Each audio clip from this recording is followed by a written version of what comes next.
काही उपक्रम हे केवळ कार्यक्रम नसतात, ते संस्कृतीचा, परंपरेचा आणि विचारांचा उत्सव असतात.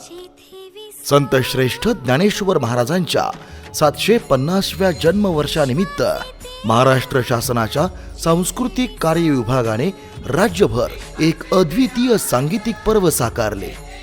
मोगरा फुलला. संत ज्ञानेश्वर महाराजांचे जीवनचरित्र, त्यांचे तत्वज्ञान, अभंग, भारुडे आणि गवळणी यांच्या सुरेल संगमातून माऊलींचे विचार महाराष्ट्राच्या कानाकोपऱ्यात पोहोचले. ज्ञानेश्वरीचा जन्म झालेल्या पावन अहिल्यानगर पासून सुरू झालेला हा प्रवास बीड, लातूर, नांदेड, हिंगोली, यवतमाळ, गडचिरोली, गोंदिया, भंडारा अशा महाराष्ट्रातील 30 जिल्ह्यातून अविरत सुरू राहिला आणि स्वराज्याची राजधानी रायगड येथे येऊन एका अविस्मरणीय पर्वाची सांगता झाली.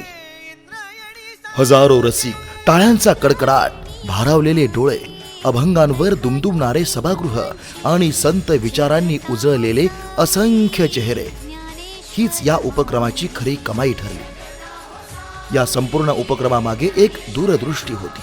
संत साहित्य नव्या पिढीपर्यंत पोहोचविण्याची तळमळ होती आणि ती होती महाराष्ट्र राज्याचे सांस्कृतिक कार्य मंत्री माननीय नामदार आशिषजी शेलार यांची.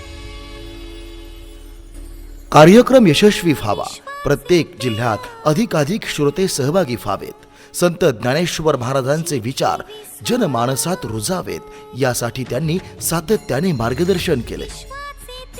प्रत्येक कार्यक्रमाचा आढावा घेतला आणि या सांस्कृतिक अभियानाला स्वतःची आत्मीयता दिली.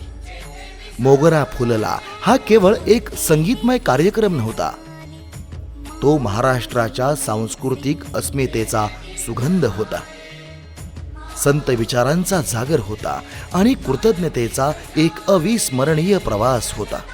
या प्रेरणादायी उपक्रमासाठी महाराष्ट्र शासनाचे आणि विशेषतः माननीय नामदार आशिषजी शेलार यांचे मनपूर्वक आभार.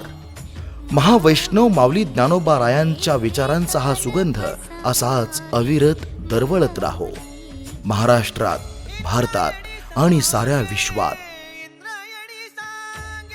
जो जे वांछील तो ते लाहो, प्राणी जात